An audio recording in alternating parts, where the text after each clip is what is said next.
Welcome to the On Record podcast, a podcast where we talk with professionals and subject matter experts from diverse markets that are using and producing video and audio in innovative ways to support their organization's objectives.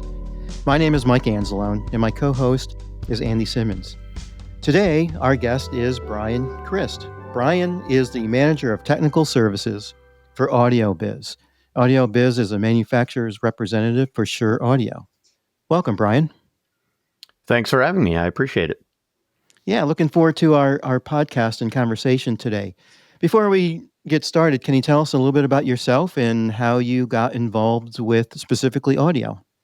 Yeah, certainly. Like a lot of people in our industry, I was kind of heavily involved in things during middle school and high school, theater productions, my own little band, things like that. And it just turned out that a local company that did live concert production needed some help. So I applied for that, went to it, and a couple of months later, I was out sort of mixing bands and stuff. Right off the bat, after a little while, I went on a couple small regional tours and then transitioned into the installation market, which I've been in for quite a while now. And about 13 years ago now, I got hired by AudioBiz in the manufacturer's rep field. So in addition to Shure, we support a number of other lines, but Shure is certainly local, a market leader, and kind of near and dear to our hearts. So here we are. So to kind of get started today, we work with a lot of clients, and part of when we work with clients, of course, we design a complete video package, and part of that also is audio. And oftentimes when we work with clients, audio is one of those things that are often overlooked or taken for granted, but yet we find audio is actually a little bit more complex than just kind of putting up a microphone and away you go. So with your experience, Brian, can you tell us a little bit about some of those complexities and how you and your organization have overcome some of those? Yeah, certainly. There's so many different aspects to it, and I think you nailed it on the head that a lot of people tend to just take audio for granted. It's a thing even years ago when you picked up a regular analog phone line. Most people don't realize that your head was basically separating your ear from your mouth. And that's what sort of stopped a lot of the echo that maybe would go on. And that's a very common problem. It happens in things like this, like the podcast that we're doing right now. It happens in things like boardrooms, anywhere where there's two-way communication that can come into play. Shure has been a market leader in dealing with that. We do it both physically and with programming in DSP or digital signal processing to remove things like echo from a two-way conversation. Additionally, when you get into things like boardrooms, huddle spaces, the things that are designed specifically so that you can communicate with someone else, people have a tendency to focus on a lot of the other things, the video, the color of the walls. Glass seems like a really, really good choice. And a lot of those things are not good for quality audio reproduction. And let's face it, that's the whole reason that we're here. It's the reason we're talking right now. Seeing your faces is great, but if we can't understand each other, then this is going to come to a screeching halt very, very quickly. So in addition to things like echo cancellation and just providing excellent microphone pickup, which I see you two are already set up with your Shure microphones there, Shure is doing a lot of innovation in the background. They are doing things like doing AI noise removal, which some platforms do automatically, but Shure does with a couple of their products natively. They're developing new things like attempting to remove reverb from a room to maybe make a bad architectural choice into not something that's going to be a detriment to the meeting. So they are just constantly innovating, constantly learning, and constantly using the new tools that all of us are presented with every day, like AI, to help push those solutions to a better level. So when you start working with a client and you go on site to see their environment, what are the things that you notice about the environment itself that has an impact in terms of your recommendations from an audio perspective? Yeah, the first thing that I like to ask, which is often overlooked, and I'm even guilty of it occasionally, is we get ahead of ourselves and we don't ask, what are you doing in this room? Just because a room has a table in it today doesn't mean it will tomorrow. And with space being at a premium and people trying to maximize their investment in AV, a lot of these rooms have turned into multi-purpose spaces. So I think to a certain extent, gone are the days of having a lower level boardroom and a training room when you can have one room that kind of provides both of those functionalities. So that's the number one thing that I always try to ask is, what are we doing in the space? The other thing is the physical location. So that can determine not only any pitfalls that might come up, like the glass walls that I mentioned before, high ceilings, drywall ceilings versus acoustical tile, things like that, the physical environment. It also a lot of times advises us on where we can place microphones. So there's times when, in theory, a ceiling microphone might be the best solution. But if we can't put it in a place that makes sense, we may have to kind of rethink the order of operation that we're doing things in and maybe switch that to a table microphone or, in a smaller space, a display mounted microphone. So the use case and the environment are both very, very big when we try to advise people on the proper product to use. When we start working with clients, we have a tendency, again, very similar to what you just described, to really understand what is the workflow in this space, and just as importantly, what is it that you need to hear? Like, you need to hear conversations, you need to hear individual speakers. We kind of go down the path of, well, here's something known as an omnidirectional microphone. This is a unidirectional microphone. This is an array type of microphone. Brian, for our listeners who aren't familiar with audio technology, could you kind of break down the various components of an audio system to make it, at least so they have a kind of a basic understanding of how all of these different boxes work together? Yeah, certainly. So we'll start off with kind of the most simple versions, which is just a single microphone. Sometimes those are hanging, sometimes they're on a table. A lot of people are just familiar with that in a form where you're holding it directly in front of your mouth. Those come in a number of different pickup patterns, as we refer to them as. And a couple that you mentioned we'll just go over real quick. So an omnidirectional microphone picks up everywhere around the microphone. So if you imagine, say, a balloon that might be just blown up that's perfectly round, that has some disadvantages in that it picks up everything around it. They generally have an advantage of being a lot higher fidelity. What we have to do to change the patterns, which I'll discuss in a second, is alter some of the physical characteristics of the microphone to change it. And that always affects sort of the frequency response of what we hear and also the phase, which we also perceive. I won't go down that rabbit hole because that is a very long discussion to have. The most popular microphone pattern for a single microphone is probably the cardioid. It's named that because it does look a bit like a heart. So that rejects sound from the rear.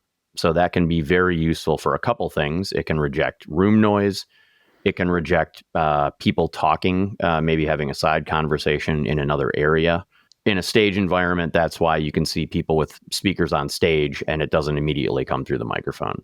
That can further be refined into a couple patterns, which I'll just touch on, called supercardioid and hypercardioid, which are both tighter still. But much like everything else, there's a trade-off. The tighter you make that microphone pattern, generally speaking, you will end up with a little bit of a pickup in the center of the back of it.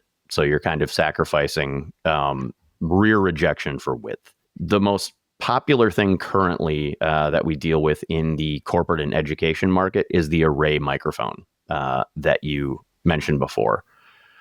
Those can come in any number of different configurations, and it's basically taking a large amount of microphones, using them to pick up the source, and then using signal processing to form that into a beam And that beam will then target a specific talker and attempt to ignore everyone else in the room.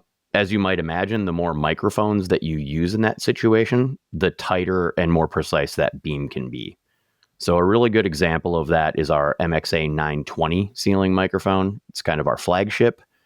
We've been through a couple different iterations of it, but currently that will scan an area that you define, find up to 8 people talking, and focus a beam on those particular people. And even though it's just a 2x2 ceiling tile that almost looks like a heating vent, it has well over 100 microphone elements in it and an Wow. awful lot of processing to make that happen. But the results kind of speak for themselves, because a well-tuned array microphone will sound just like you're speaking into a gooseneck mic that's maybe 6 inches from your mouth.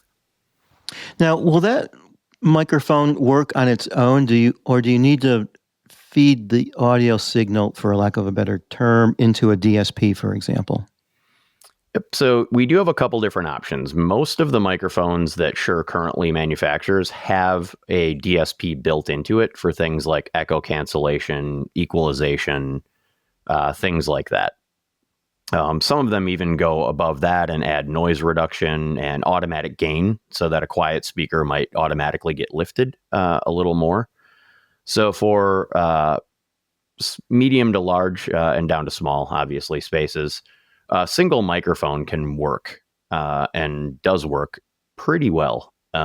Depending on the output of it, you might need a converter box to get it into, say, the PC or the sound system you're working with. But a lot of our products have that built in. If you need to expand it, we also, of course, make standalone DSPs, which can take multiple microphones, kind of bring them in, process them, and then get them to, the computer that you're having the meeting on, your, computer that you're doing a podcast on. We kind of cover all avenues on that particular system, but we also play nice with all other manufacturers. So there's way too many to name, but for the most part, any modern DSP product, a Shure microphone will work just fine with for additional processing if needed. A lot of our clients, we do a lot of work with healthcare simulation, where these environments are, think of it as like a mock operating room. Could be, and oftentimes we'll see activity in one area of the room, activity in another area of the room, or maybe multiple areas in the room. We'll have multiple mics. Can you walk us through how we can connect multiple microphones into a single audio stream? Like, again, if you can kind of just walk us through that process. Yeah, absolutely. If the microphones are analog, so think like a simple hanging microphone, which I know you guys use on a very regular basis, they work great. They work best when paired with a processor that can do a process we call auto mixing. And auto mixing, although it is somewhat accurate, is a little confusing because the mixer doesn't actually mix, so to speak, for you.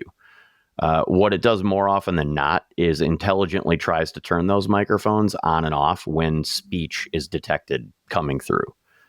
They also attempt to detect if the same voice is coming through 2 microphones, it will prioritize one of them over the other.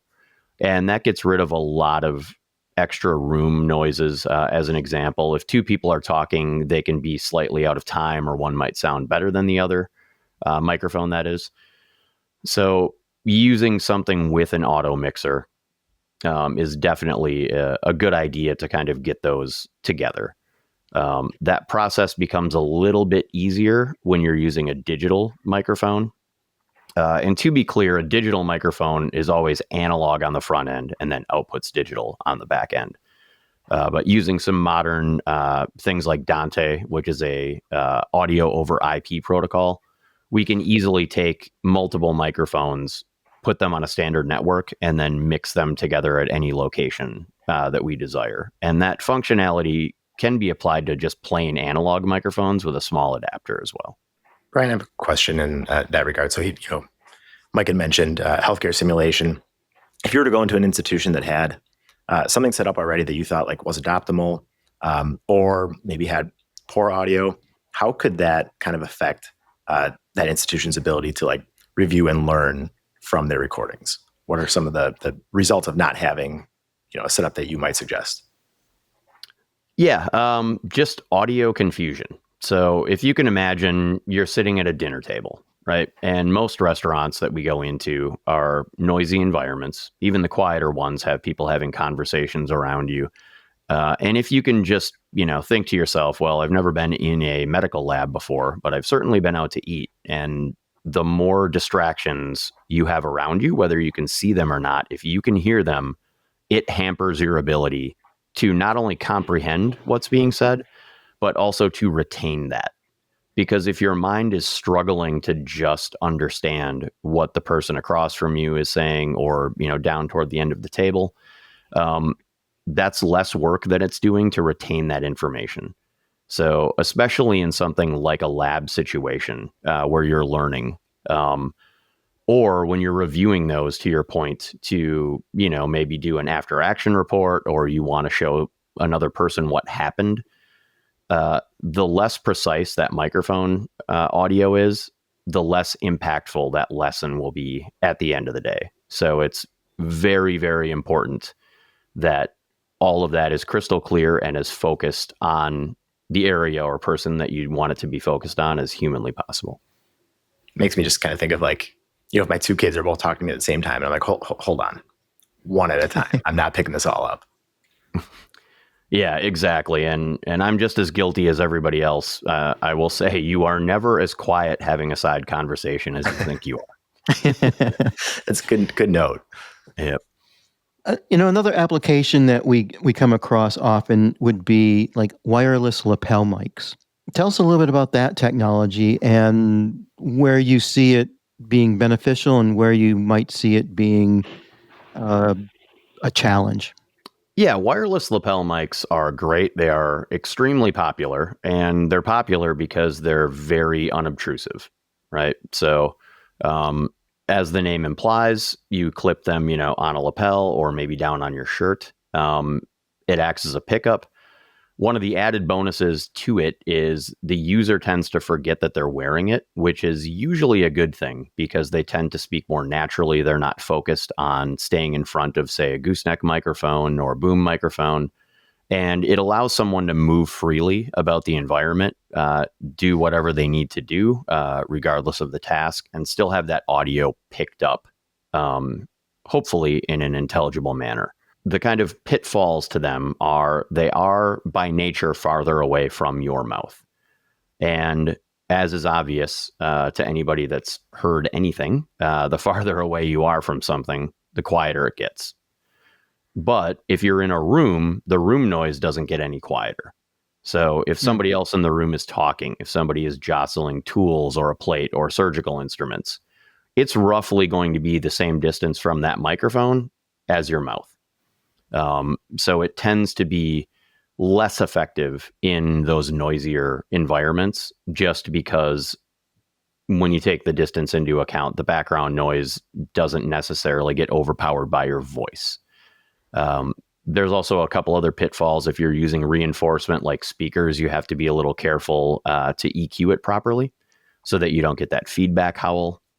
But the primary pitfall is that outside kind of interference of noise. And part of that can get really pushed over the edge if somebody is wearing it incorrectly.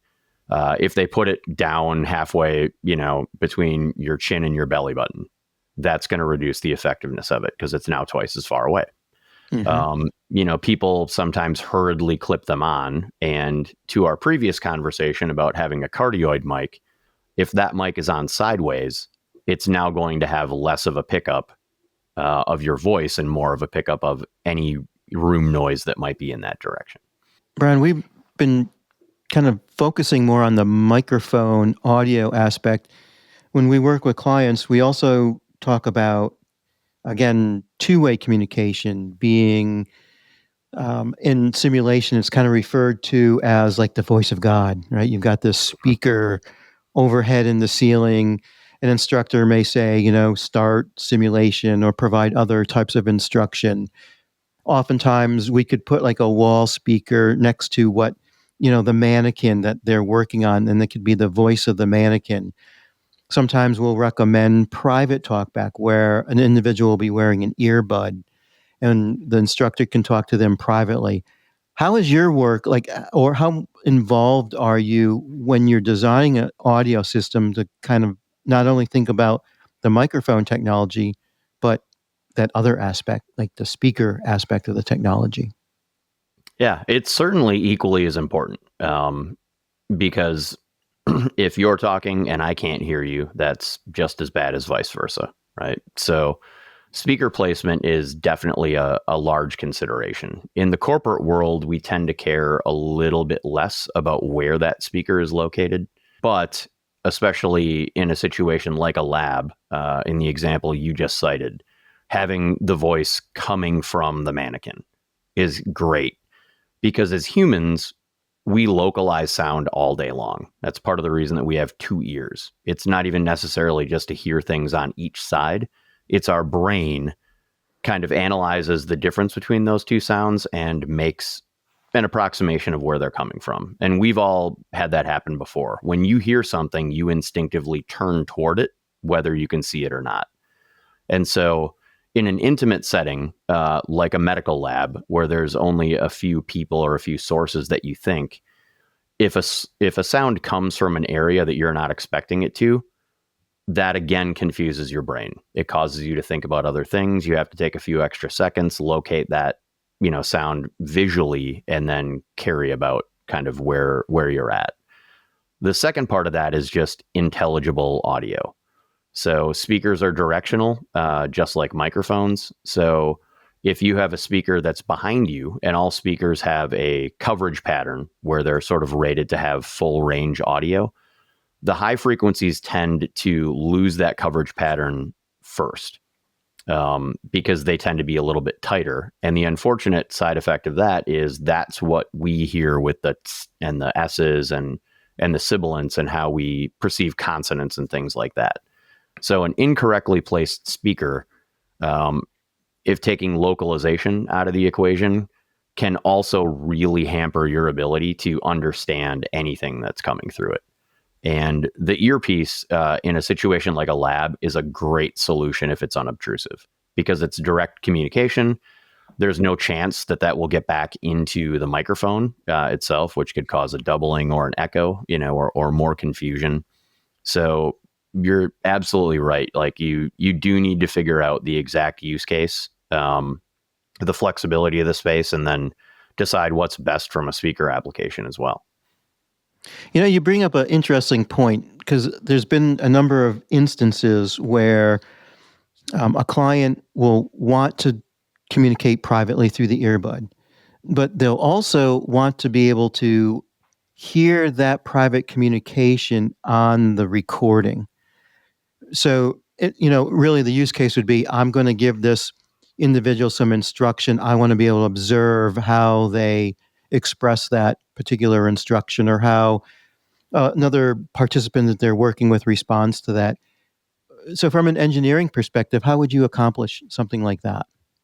So to accomplish that, you need a mixer, whether that's a virtual in the case of a DSP or maybe physical with something with faders like we've all seen, that has multiple outputs. We refer to it as a matrix generally in the industry, but in that case, you would have, in a very simple situation, we'll say, the microphone in the control room, the microphone in the lab, a speaker in the control room, and a speaker in the lab. And in that case, we can create, aside from the speakers, say a third mix that's both of those microphones and run that to a audio recorder, a video recorder, a live stream, as an example. And in other instances, that's exactly how one might do like a press feed or something like that to get things one way to the far end where you can pick up both of those rooms. But it's definitely important to have a separate mix specifically for that, because if you don't, then we can have things happen like you hear your own voice in the room if you try to put, two different rooms through one particular speaker, and some pitfalls like that. Brian, I have a question for you. So we talked a lot about like in the actual workplace, but with the rise of things like hybrid education and telehealth, especially over the last almost like 5 years at this point, how has this kind of changed the way we've thought about audio capture? Because I know that's something that we talk a lot about at IVS is like capturing a screen and a camera and putting it all together. But how do you think about that in terms of audio? Yeah, it was certainly a challenge. It's a little bit less so now that we have some experience with it. But yeah, primarily before we had two things. There was in person and there was remote, and that was it. And now we have to think about both. And that requires a lot of pre-planning on the design end, as well as putting the right equipment in to implement that. When you run into things where you're trying to say, have a microphone go through a speaker in a room and be broadcast to the far end, there's a lot of things that we and you have to do and manage in the background to make sure that those signals don't get muddied, that there's not two of one thing coming through. And so we have to use tools like matrix mixers and echo cancellation and things like that. A lot of the more advanced products like array microphones, as an example, will actually allow you to feed it the audio that's coming from the far end. And it will not necessarily even use that to remove audio actively, but to just have it know when someone outside of the room is speaking, so it knows not to try to focus a lobe and find that speaker in the room, which would obviously be heard through the loudspeakers in the space. So yeah, there's definitely a lot of planning and in a lot of cases on-site tweaking of those things to make sure that all of those aspects are addressed, especially when you have a triple threat of recording, far end meeting, and in-person reproduction as well. You can definitely tell that that's one area that most of us don't really understand. When you get a bunch of people in a room with laptops, and then you have a screen going, and then you have someone on a phone, and it's like, wait, what do we mute? Oh, yep, exactly. And there's ways to mitigate that on the back end in the DSP, but it kind of goes back to the very first thing we talked about, right? Knowing what they're going to use that room for and planning appropriately for that to happen. Because most people that have been in any kind of a meeting have experienced exactly what you described. Mm-hmm. Someone forgets that they had a slide to share, so they join the meeting and their laptop mic is on and their laptop speaker is on. And then all heck breaks loose for about 30 seconds until someone finally goes over and hits the button, Well, Brian, I think you've provided a lot of good information, and I think you've proven the fact that there's a lot that goes into putting together an audio system, and so your expertise is very welcome. In terms of, again, if our listeners are thinking about, well, gee, I'm in the process of putting together a new speech and language lab or a new simulation lab, what are the top 3 or 5 recommendations that you would offer them or provide guidance with in terms of these are the things that you should first think about before you even think about a particular type of microphone? Yeah, first would definitely be the room, if and when we can.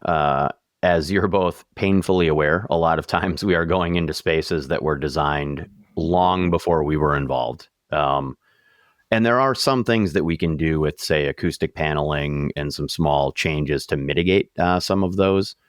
But an after the fact application is never as good as doing it ahead of time. And then there's also some other things that you have to consider. So specifically in a med lab or any med situation, you can't just say, I want to throw up a 2-inch fabric panel over here, because now we have to think about cleanliness and sanitation and can we clean it and what happens if something gets into it. So room consideration should always be number one. Unfortunately, we find it very rarely is. The second thing, again, kind of just going back to the first thing we discussed today, is what's the use? Like, where the people are going to be. It's a 20 by 20 room. Well, that doesn't really matter that much if they're always going to be in the same 10 by 10 foot space. That can really open us up to a lot of different opportunities. Similarly, if there's a table in the room, maybe it's like a smaller operating suite, we need to know if people are going to be standing next to the walls. Because if we design that system to only pick up the operating table and there's a bunch of supervising people standing on the outside, we might not intrinsically know to design for that without asking the correct question, at that time. And sort of the third one I would say is, what are any privacy concerns that might, be at play, right? And that kind of goes to both microphone and speaker choice. So we talked about earpieces; those are great for localizing, sound to a single person or a group of people if multiple people have them. But what if occasionally someone comes in and they don't have that? Do we need to have a backup plan, right? Will there be side conversations that may be private, or we'll just put it gently and say of a nature you don't want to appear on a recording? Those are things that we need to consider, because if we're using an array microphone as an example, those are great. But if you draw someone or an area in a pickup zone, that mic will try to pick them up, even if they're whispering. So we need to either provide a way to mute that zone, or maybe we switch to a more localized thing like a lavalier, or a simple hanging mic, multiples, of them. So I would say those are the three largest considerations once we find out what the room use case in general is. Right. I have to assume that those three examples came from experience, not just like ideas off the top of your head. So do you maybe have an example or like a memorable kind of fail where bad audio ruined, an otherwise nice setup? Oh yeah, there's unfortunately too many of them to count. Part of it is a bit of ignorance, because again, we all take sound for granted because we deal with it every day in personal conversations. And with the advent of, cell phones, which have been around for obviously quite a bit now, all of our personal communications, for the most part, seem great. And unless you're driving through a dead zone, you're just used to being able to make things work. Almost every horror story that I've kind of dealt with, so to speak, has just been either we, as a manufacturer's rep or a dealer, didn't understand the customer's needs, or equally possible, the customer did not get those needs to us. On a unfortunately bi-weekly basis, I will receive a call where we helped install something, I remotely commissioned something, and it sounded great. And they call in a panic, and that panic is because they immediately did something with the system that we did not plan for, or they did not articulate. That is probably the majority of the issues that come into play when you're dealing with folks like yourselves that, are really good at what you do and know what you're doing, right? It comes back down to the original idea of communication.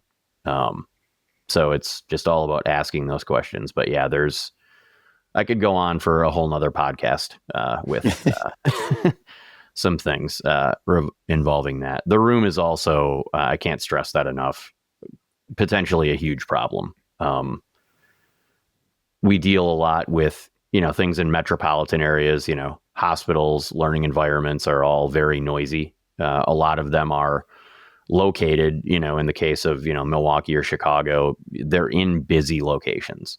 So we visit a room at 5 p.m. We plan for it. The next day, there's classes going on next door. There's emergency paging going on outside. There's a train outside of the window. There's a lot of things that we might not see in the moment that all of a sudden can become a huge problem that we have to try to mitigate just because we didn't know enough to kind of check for that type of thing. Those are good lessons learned. You don't know what to ask until you come across those. I always think like if you see like a street sign that says "Don't do this," it's because somebody did that at one point. Yep, exactly. Well, Brian, I've learned a lot today. I picked up a lot of really cool terminology that I think can help me better articulate the value of really good audio engineering. Before we wrap up, is there anything else that you'd like to share with our listeners? I don't think so. I think we did cover an awful lot, and of course, you guys are experts in the field. You're always there to assist your end users, and I am as well.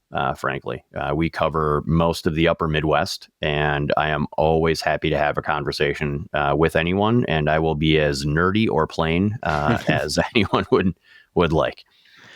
Great. Well, how can our listeners get in touch with you? Yeah, so you can visit us on our website at audiobizz.com. That has a wealth of news and information and things about the lines we carry. You can also contact our office directly if you like at 815-271-3000 or email us at support@audiobiz.com. Again, we're always happy to chat with people about their needs. Awesome. Well, thanks again, Brian. We really appreciate your time. Yeah, thank you for the opportunity. On Record is a podcast presented by Intelligent Video Solutions, hosted by Mike Anzalone and Andy Simmons, and produced by Kyle Shellstad. Find us online at ipivs.com/onrecord and on social media at Intelligent Video Solutions.